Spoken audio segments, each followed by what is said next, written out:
So Pope Francis has released another encyclical. Might seem kind of out of the blue. And is this one controversial? We're used to having a lot of controversy for Pope Francis's encyclicals. Is it any good? Is it really, really long? Well, stick around and find out. Hello, welcome to Intermerifica, New Mexico, the channel where we look at questions of wonder and things of wonder from the perspectives of faith and reason, philosophy and theology. I'm your host, Daniel Kelly, and today we're looking at Pope Francis. Very rarely writes encyclicals, and he just did. He just released one this October, and it might be surprising to some that, wow, look, another encyclical. We look at his other encyclicals. Like his other encyclicals, it's really, really long. He's only released 3 or 4 depending how you count it, and all of them are very long. So he doesn't write them often, but when he does, they're pretty long. This one though is different than the other ones. I've read it twice. I like to, before I do a walkthrough like this, I like to read it document at least twice, and it's very different than his other encyclicals. So his other encyclicals are very much focused on practical stuff. What can we do? Like Laudato Si, what are we doing about the environment? Fratelli Tutti has some very practical kind of social, political, economic kind of ideas. This one, though, is much more mystical in many respects and good for, I would say, devotional reading. Not that, say, Laudato Si isn't good for devotional reading, but this one really seems kind of tailored to that. This has all kinds of saints in it, like interesting stuff. It's about the Sacred Heart. This Delexit Nos, it's He Loved Us. That's the name of the encyclical, and it's about the Sacred Heart. It has all kinds of treasures from the saints, like Saint Therese and, of course, Saint Margaret Mary and all other kinds of saints that you wouldn't expect have all these great devotions to the Sacred Heart, and he brings them together really well. It's got really interesting things that I think most Catholics would be interested in, like what does it mean when we make reparation to the Sacred Heart? What are we doing there? What about when we console the Sacred Heart? What are we doing there? And he very much emphasizes that the devotion of the Sacred Heart isn't just based in private revelation. It's a core part of the Christian teaching, which I think is really amazing.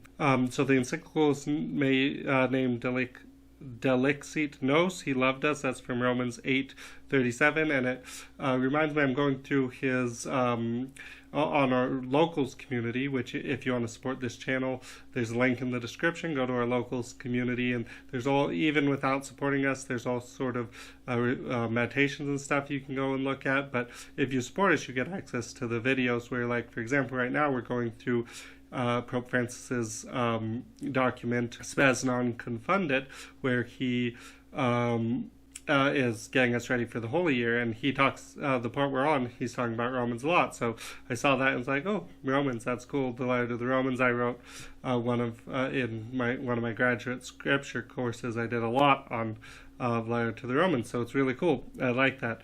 And this whole encyclical is about how Jesus loves us. What I want to do in this review is, it's a huge document. It's about, depending on how you print it out and stuff, it's over 40 pages. And we can't go through each little part. What I want to do is, there's 5 chapters. I want to give you highlight, and within each of those chapters there's sections, and within some of those sections there's even smaller subsections. So very interesting division there. But what I want to do is go through each part quickly, give some of the highlights, what's it about, talk about it a little bit, so that you can see if it seems like something you want to read, so you don't have to read, because a lot of us don't feel that we have time to read this whole big encyclical. So my hope is, if you can hear a part that sounds really interesting to you, because there's a bunch of different parts that kind of stand on their own, you could just go to the document, there's a link to it in the description of this video, and say, hey, I want to know more about, say, for example, what Saint Therese says about the Sacred Heart. That's really important to me. Or I want to know more about what it means to make reparations to the Sacred Heart, or console the Sacred Heart, stuff like that. You can hear where that is and go, hey, I want to read more of that, even if you can't read the whole thing. It's divided up into 5 chapters. Obviously, each of the chapters is pretty lengthy, but there's also a natural subdivision between the chapters, which is the first 3 kind of go together, and then the last 2 kind of go together. So I'll mention that as we go through. So one thing I really like, some of my Protestant friends have objected to the devotion to the Sacred Heart as if that is not a good thing or not a Christian thing. And Pope Francis, I was surprised, doesn't address this. He doesn't do it right at the beginning, which also I was surprised does it kind of at the middle.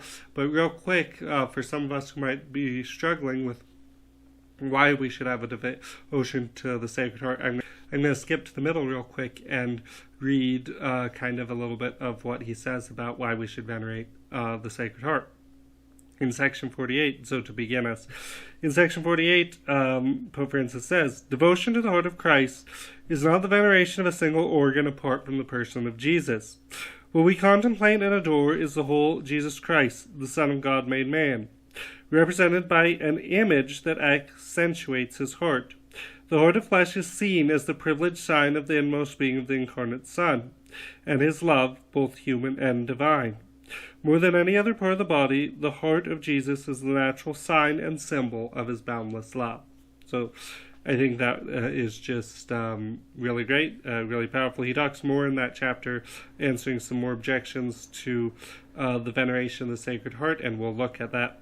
But I just wanted to start off with that, the Sacred Heart, most natural symbol for God's love, and we should venerate God's love for us, Jesus' love for us. So chapter 1 is called The Importance of the Heart, and he's not trying to just focus on philosophy and stuff, he says, but this is has some really good philosophy in it, some really good reflections on what does it mean to be a human being, who are we, kind of thing. It lays the foundations for the rest of the encyclical. It builds up, okay, who are we, what does heart mean for us, and then it moves in chapter 2 to the actions and words of Jesus, how we know Jesus' heart by his actions, and then it moves to chapter 3, where how does this all relate to Jesus, the God-man? And so I think there's a real natural progression in these first 3 chapters that is really good. So the first section of chapter 1 is called What Do We Mean by the Heart? And this is really good. A lot of the reflections, he doesn't quote her here, but remind me of St. Teresa Benedicta of the Cross, where her philosophy books, which I want to do videos on eventually, but they're really intense, some of them. She has a lot of good ones. But where she's exploring empathy, how do we relate to other people, and especially where are we? Where are we in our body, right? So if I touch someone with my hand, she says, then it's me touching them, but am I in my hand? No, because if I cut off my finger, then I'm not damaged by that. And she goes through reflections like that. So he's asking, what is the core of the human person? Who is the human person? And he goes through a lot of different historical stuff, like Plato, the Iliad kind of stuff. And cardia in Greek is... it means, and he talks about how this means the center of the body, soul, and spirit. It's not just the organ, it's not just your soul. And that's true, that it's the core of the human being. That's what the heart is. That's not true just for Greek, right? So core in Latin, cor means heart, means the same thing. It's like the seat of wisdom. That's where we are, kind of, is our heart. That's what heart means. And in Hebrew too, if you look through the Hebrew Bible, that's what heart means. And it reminds me of where C.S. Lewis is talking about, he was confused before he became Christian why some saints seem to think, well, any sin could be forgiven, even murder and stuff that hurt a lot of people, but then they were also really worried about the sins like anger and stuff, that or lust, that you're not hurting anybody, it doesn't seem to be a big problem. And C.S. Lewis is like, oh, that's because it's forming the core, who I really am. These little sins, they form who I really am, whether I'm going to be a heavenly creature or hellish creature. And Pope Francis kind of talks about the same thing, where we're forming how we form our hearts. And then he goes through a lot of biblical quotations to inform us what does the heart mean, what is the human person in biblical language. I'm just going to read a little bit from section 6. He says, this interior reality of each person is frequently concealed behind a great deal of foliage, which makes it difficult for us not only to understand ourselves, but even more to know others. The heart is devious above all else. It is perverse. Who can understand it? That's from Jeremiah 17:9. One of my favorite quotes for people who, go with your heart. We can understand then the advice of the book of Proverbs. Keep your heart with all vigilance, for from it flow the springs of life. Put away from you crooked speech. That's from Proverbs 4:23. So he's talking about we need to be really careful how we're forming our inmost being. And he goes on all kinds of stuff. What is this inmost being? It's not our mind. It's not our soul. It's not... we use our heart, who we are, with us. That's what our intellect and our will are at the service of who we are. It kind of reminds me of that movie Anger Management, where he's annoyingly keeps asking the guy, I don't want to hear what you do. I don't want to hear about your hobbies. I want to know who you are. But Pope Francis isn't doing it in a trolly way. He explores what it really means to be a subject, to be an I in relation to a thou, and we'll talk about that more in a little bit. And then he has a cool story that you can read for yourself about his grandma and her describing being deceptive and a lying person, having a lying heart. It's a funny little story. The next section in chapter 1 is called Returning to the Heart, and he gives us this framework of we live in this kind of liquid world, right? There's no center to the world. Everything is relative and squishy, and we have the danger in being in that world of losing our own heart, our own core, right? Because if everything's liquid, if there's no core to anything, we can lose ourselves in that and become heartless. He comes back to this theme of the heartless person several times. And what ultimately is the heart is the subject that can relate to the other. That's what our deepest identity is. And he'll use a quote from Pope Benedict later on to describe this, where that what it means to be me is in my relation to the other. And the heartless person can't relate to other people. They're just focused on themselves. So in just being focused on themselves, they lose themselves. And I think that's really important. He has an interesting reflection in this part where the heart seeks to sense and savor truths instead of master them, right? The sciences try to master truths, put them at the service of us, but our true core, the heart, just tries to savor beauty and truth and goodness, those kinds of things. So kind of what sums up this section, I'm going to read from paragraph 15. The word heart proves its value for philosophy and theology in their efforts to reach an integral synthesis, right, when we're trying to put everything together. Nor can its meaning be exhausted by biology, psychology, anthropology, or any other science. It is one of those primordial words that describe realities belonging to man precisely insofar as he is one whole, as a corporeo-spiritual person. It follows that biologists are not being more realistic when they discuss the heart, since they only see one aspect of it. The whole is not less real, but even more real, right? The thing that has all these aspects together. Nor can abstract language ever acquire the same concrete and integrative meaning. The word heart evokes the inmost core of our person, and thus it enables us to understand ourselves in our integrity and not merely under one isolated aspect. So I think that's really important. He goes on, he brings in all these even non-Christian philosophers or non-Christian stuff. He brings in Heidegger, which in a really good way, and if you can make Heidegger seem really cool, and when he's a very crazy kind of philosopher in many ways, I think you're doing something right, and Pope Francis brings him in. Then the next section of chapter 1 is on the theme of it's called The Heart Unites the Fragments, and it starts off like this. At the same time, section 17, at the same time, the heart makes all authentic bonding possible, since a relationship not shaped by the heart is incapable of overcoming the fragmentation caused by individualism. Two monads may approach one another, but they will never truly connect. Okay, so there's that two parts of what a heart means. A heart is everything about us, and it's also the part where we can connect to the other, right, is in our heart. And that's why we don't want a deceptive heart like he talked about before. He talks about how Our Lady, he has reflections on how Our Lady pondering stuff in her heart, where she, even if she doesn't understand stuff, she just saves things that are important to her in her heart, and they'll come into play later. And that's a really important part of who we are. There's all kinds of other cool reflections in this section. And go read it yourself if you want to. But here he's exploring what it means to be a human person, what the core of the human person is. And then I love the title of this next section of chapter 1. It's just called Fire. Fire. That's cool. Fire's cool. He talks about how St. Ignatius and his spiritual exercises and different things like that really help us to look at our heart, see how it's disordered, right? Be the core of us, because we want to form that core person that we are into a Christ-like person. Well, these exercises that St. Ignatius has help us to reorder that core part to be the way that we want to be. And then he talks about how the heart can do stuff philosophy and our rational mind can't do. In section 25 he says, "Where the thinking of the philosopher halts, there the heart of the believer presses on in love and adoration, in pleading for forgiveness, and in willingness to serve in whatever place the Lord allows us to choose, in order to follow in his footsteps.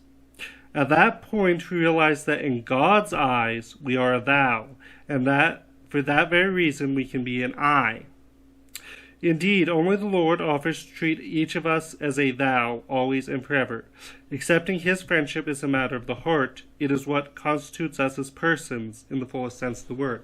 So that's what gives us our identity, is not that we loved God, but that God loved us. That's what makes us persons, is we're thous in relation to his I. He, right, Yahweh means I am who am. He is the one that is. And his relating to us is what makes us who we are. So I think that's really important and brings together all these other strands Pope Francis has been talking about in this beginning first chapter. And then in this section of Fire, there's a really, really good quote in section 26 from St. Bonaventure, where St. Bonaventure says, "We need to stop praying for light from God, but for a raging fire," right? Sometimes we kind of like to think of the Holy Spirit or the love of God as like this tame little, oh, it's a nice light, a light that comes in and enlightens me. It's like this light bulb above my head.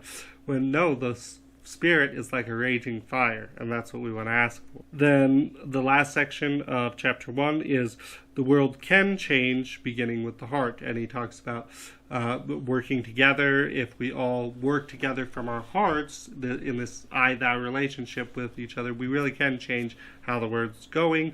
And there's room for hope there. He talks about that. He says at the end of section 29, "Human beings, by their interior life, transcend the entire material universe. They experience this deep interiority when they enter into their own heart, where God, who probes the heart, awaits them, and where they decide their own destiny in the sight of God," right? So we can decide, when we enter into our hearts with God, we can decide the way the world's going to go. Do we want it to go good and towards God, or evil?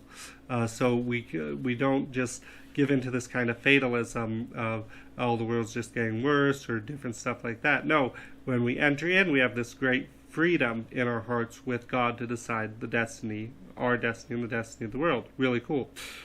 He goes on in section 30, because an objection right away will come up in when you hear that, or when I hear it. And he answers that objection right away. "This in no way implies an undue reliance on our own abilities. Let's never forget that our hearts are not self-sufficient, but are frail and wounded. They possess an ontological dignity, yet at the same time they must seek an ever more dignified life. The Second Vatican Council points out that the ferment of the gospel has aroused and continues to arouse in human hearts an unquenchable thirst for human dignity," right? So we have this thirst for human dignity and make the world a better place, but we can't do it without God. Makes a lot of sense. And he finishes chapter 1 with this really beautiful reflection.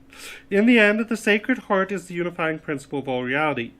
Since Christ is the heart of the world, and the paschal mystery of his death and resurrection is the center of history, which, because of him, is a history of salvation.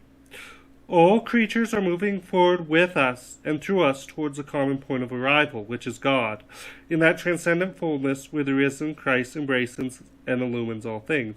Wow, so much powerful there. I just love how sometimes we forget that all creatures are moving through us to the common goal of God. So all created things are moving with us and through us towards God. And talk about that more in other videos. And then in chapter 2 is called Actions and Words of Love. The first section is actions that reflect the heart. And specifically, he's talking about actions show us who a person is, but he's not saying any person. Actions show us who Jesus is, right? He has all kinds of scriptural examples of this reality of who Jesus is. God is with us in Jesus. That's what Emmanuel means. Jesus' name is God with us, and he talks about that a lot. In section 36, he talks about how this incarnate reality of Jesus is so important to understand the heart of Jesus. It says, whenever Jesus healed someone, he preferred to do it not from a distance, but in close proximity. He stretched out his hand and touched him. That's from Matthew 8. He touched her hand, Matthew 8 again. He touched their eyes, Matthew 9. Once, he even stopped to cure a deaf man with his own saliva, Mark 7:33, as a mother would do, so that people would not think of him as removed from their lives. Right? So God wants to be so close to us. He's touching us. He's caressing us, to use language that Pope Francis uses later on there. He's getting close to us because he's God with us, and that shows us the heart of Jesus. The next section of chapter 2 is Jesus' gaze. And I'll read from section 39, the beginning of it. The gospel tells us that a rich man came up to Jesus, full of idealism, yet lacking in the strength needed to change his life. We just heard this, right, in the Sunday readings. Jesus then looked at him. Mark 10:21. Can you imagine that moment? The encounter between his eyes and those of Jesus. If Jesus calls you and summons you for mission, he first looks at you, plumbs the depths of your heart. So it was when, as he walked by the Sea of Galilee, he saw two brothers. And as he went from there, he saw two other brothers, Matthew 4:18-21. So Jesus' gaze, his look, tells us a lot about him, that he is very, very concerned with us where we're at.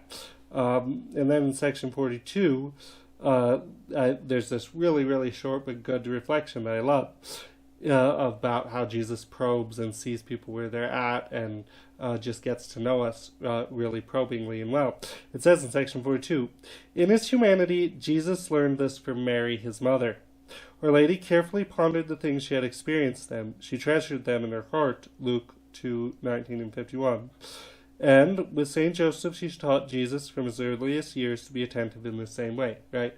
So what can we learn about Jesus from the way he looks at people and probes them, right? He's a very attentive person, very thinking, prayerful. The next section and last section of chapter 2 is Jesus' words, right?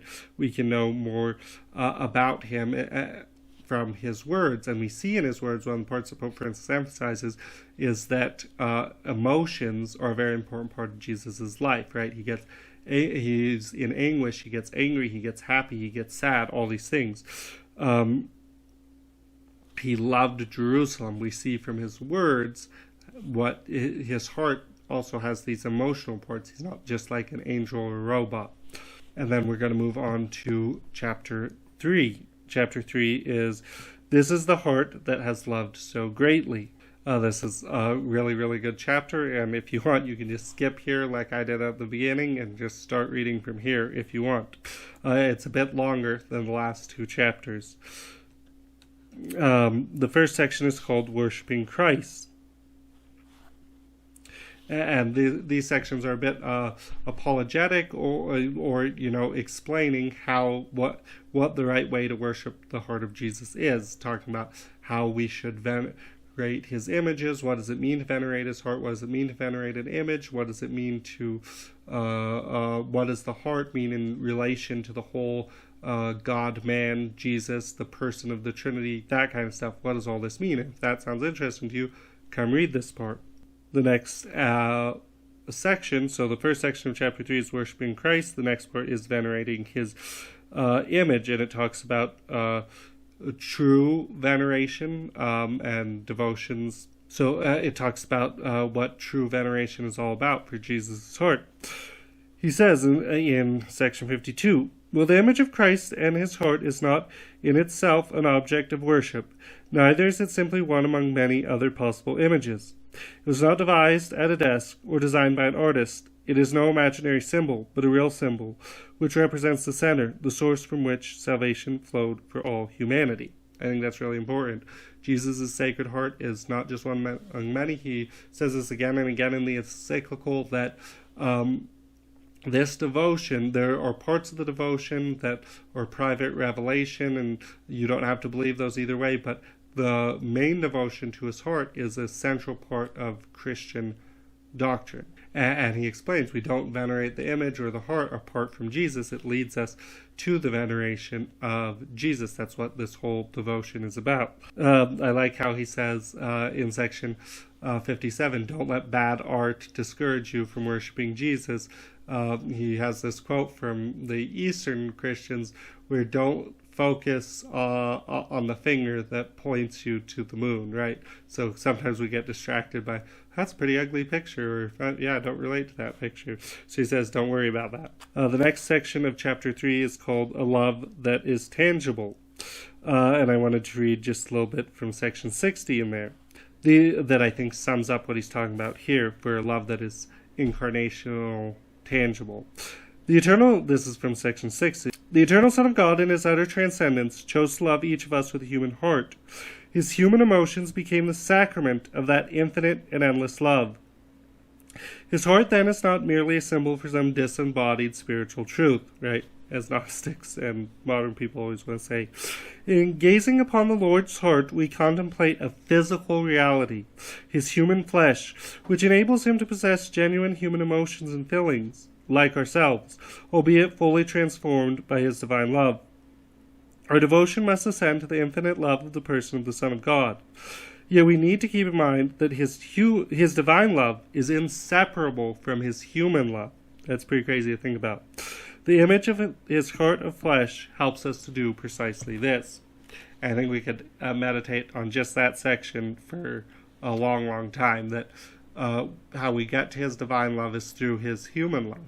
Maybe you hadn't thought about that. Jesus is God, but he was man, and how we reached his divinity is through his humanity. And that's something Pope Francis talks a lot about in this encyclical. The next section of chapter 3, and like I said, chapter 3 goes on for quite a while, is called Threefold Love. And what is this threefold love he's talking about? There's this infinite divine love, this that Jesus has. There's this spiritual love that is part of his human spirit. And then there's his sensible love, which is part of his body, part of his emotions, part of his affection, kind of, that kind of stuff. And all these are inseparable.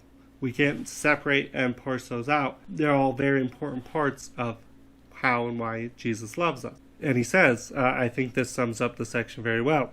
In section 67, "Entering into the heart of Christ, we feel loved by a human heart, filled with affections and emotions like our own." Had you ever thought about that before? It's crazy. I don't think we think about that enough.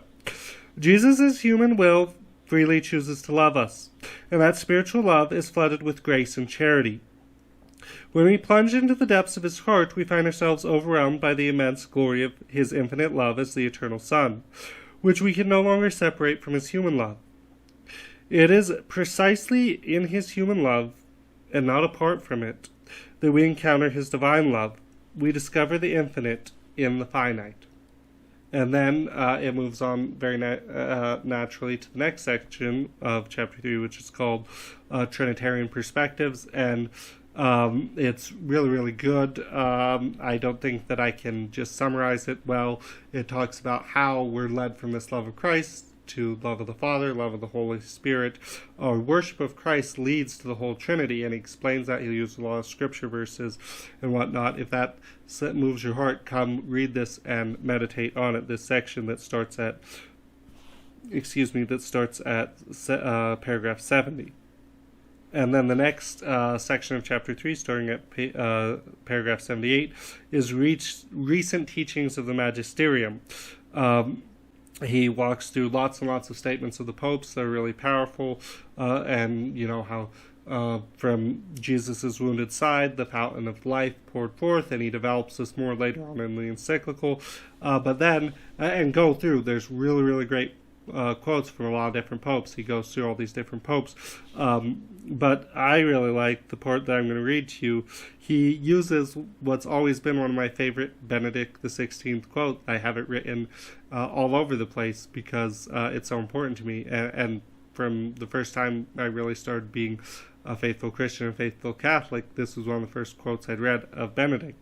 So in section 81, he says, Benedict XVI asked us to recognize in the heart of Christ an intimate and daily presence in our lives. And here's the quote. Every person needs a center for his or her own life, a source of truth and goodness to draw upon in the events, situations, and struggles of daily existence. All of us, when we pause in silence, need to feel not only the beating of our own heart, but deeper still, the beating of a trustworthy presence, perceptible with faith's senses, and yet much more real, the presence of Christ, the heart of the world. And then he ends chapter 3 with the section called Further Reflections and Relevance for Our Times. And he talks through all kinds of stuff in this section. He talks about how the Sacred Heart is not the only image for Christ's love, but it is the privileged image for Christ's love, which I think is really important. He says that Christ's love can't be adequately expressed by any image. It's always deepening. And he quotes Pius the 12th in saying, we're always deepening our understanding of the Sacred Heart. Saints help us and stuff. But this devotion cannot be said to owe its existence to private revelation, right? Like other devotions, like our devotion to Our Lady of Guadalupe or Our Lady of Fatima or stuff like that. This is a different kind of devotion than that. It's integral to the Christian faith. And he talks about different private devotions that do come from private revelation, like the devotion of First Fridays. One thing in section 85 that's really cool, he recommends, and I didn't know about this, that every person he recommends to us, the Pope is recommending to us right now from these private revelations, that we should, everybody, if possible, should have an hour of adoration every Thursday of the week. Really cool. Maybe we should implement that in our lives.